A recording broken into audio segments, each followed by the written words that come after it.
내가 이사를 한 지 며칠이 지난 어느 날에 외할머니가 우리 집을 방문하셨다. 외할머니는 연세가 80살이 넘은 분이었는데 몇 번 뵙지는 못한 분이셨다. 할머니가 오신 때가 늦은 가을로 기억한다. 그날 외할머니의 한 가지 부탁이 나에게 주는 유언의 말씀이었다고 생각한다. 유언은 그동안 살아오고 난 후 가장 하고 싶은 말이기도 하다. 할머니는 참 희한하게 유언을 하셨는데 툇마루에 앉아있는 나에게 다가와 책을 좀 읽어달라는 것이다. 그 책은 나중에 알고 보니 성경책이라는 것을 알았고 손으로 짚어주신 곳을 읽어달라고 하셨다. 그 문장은 바로 예수의 제자인 요한이 하나님의 영의 감동을 받아 쓴 요한복음의 한 부분이었는데 바로 요한복음 3장이다. 30일 바리새파 사람 중에 니고데모라는 사람이 있었다. 그는 유대인의 의회 의원이었다. 30이 그가 어느 날 밤 예수님께 와서 선생님, 우리는 당신이 하나님께서 보내신 분이라고 알고 있습니다. 하나님이 함께 하시지 않으면 선생님이 베푸시는 기적을 아무도 행할 수 없습니다. 하고 말하였다. 33 그래서 예수님은 니고데모에게 내가 분명히 너에게 말하지만 누구든지 다시 나지 않으면 하나님의 나라를 볼 수 없다. 하고 대답하셨다. 34 니고데모가 예수님께 사람이 늙으면 어떻게 다시 날 수 있겠습니까?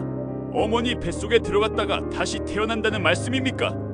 하고 묻자 35 예수님은 이렇게 대답하셨다. 내가 분명히 말해두지만 누구든지 물과 성령으로 다시 나지 않으면 하나님의 나라에 들어갈 수가 없다. 36 육체에서 난 것은 육체이고 성령으로 난 것은 영이다. 37 너는 다시 나야 한다는 내 말을 이상히 여기지 말아라. 38 바람은 불고 싶은 대로 분다. 너는 그 소리를 들어도 어디서 불어와서 어디로 가는지 모른다. 성령으로 난 사람도 다 이와 같다.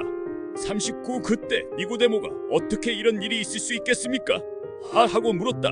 310 그래서 예수님이 그에게 대답하셨다. 너는 이스라엘의 선생이면서 이런 것도 모르느냐? 311 내가 사실대로 말하지만 우리가 아는 것을 말하고 본 것을 증거해도 너희는 우리 증거를 받아들이지 않는다. 312 내가 세상 일을 말해도 너희가 믿지 않는데 하늘의 일을 말한다면 어떻게 믿겠느냐? 313 하늘에서 내려온 나 외에는 아무도 하늘이 올라간 사람이 없다. 314 모세가 광야에서 뱀을 쳐든 것 같이 나도 높이 들려야 한다.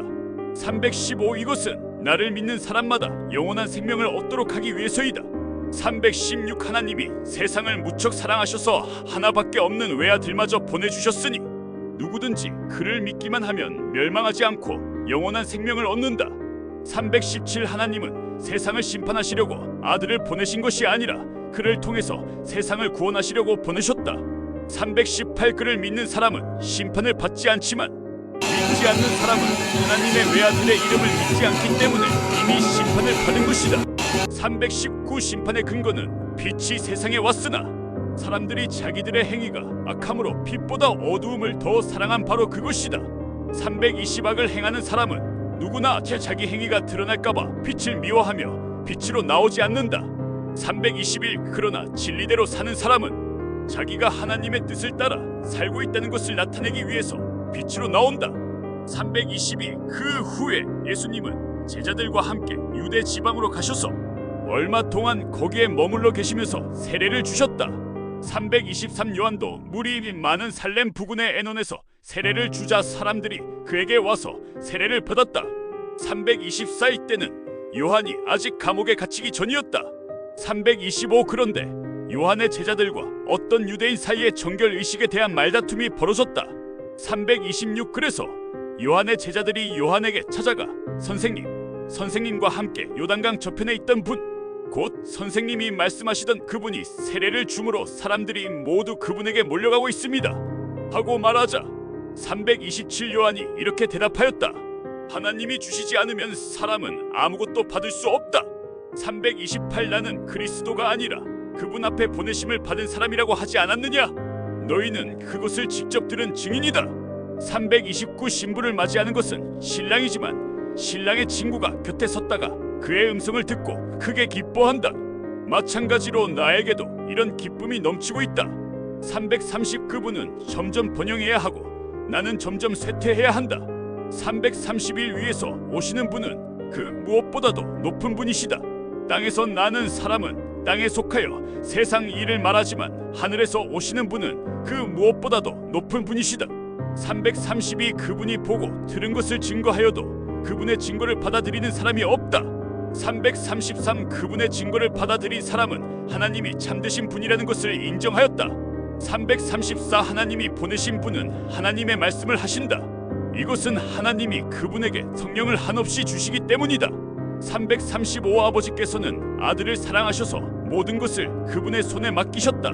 336 누구든지 아들을 믿는 사람은 영원한 생명을 소유하게 되지만 아들을 믿지 않고 거절하는 사람은 영원한 생명을 얻지 못하고 오히려 하나님의 형벌을 받게 된다. 이 부분을 손가락으로 가리켜 읽어달라시는데 처음 접한 책이라 더듬더듬 읽어드렸던 것이었던 것이다. 그리고 나는 예수라는 분이 하나님의 아들이라는 것을 처음 알게 되었다. 지금 생각하면 외할머니가 돌아가시기 전 꼭 전하고 싶은 유언 곧 최고 가치를 가진 말이라고 여긴다. 그때는 잘 몰라서 그냥 그렇게 보냈지만 처음으로 예수는 그리스도 곧 예수는 메시아라는 것을 알게 하여 준 외할머니가 얼마나 귀한 분인가에 감사한다. 나는 외할머니가 전하는 복된 소리 곧 복음을 들음으로 믿게 되었던 것이었기 때문이다. 나 역시 할머니가 마지막 유언을 내게 전하고 돌아가신 후 외할머니의 유언을 가장 귀하게 여기고 살아가고 있고 전하는 것에 삶의 보람을 두게 되었다.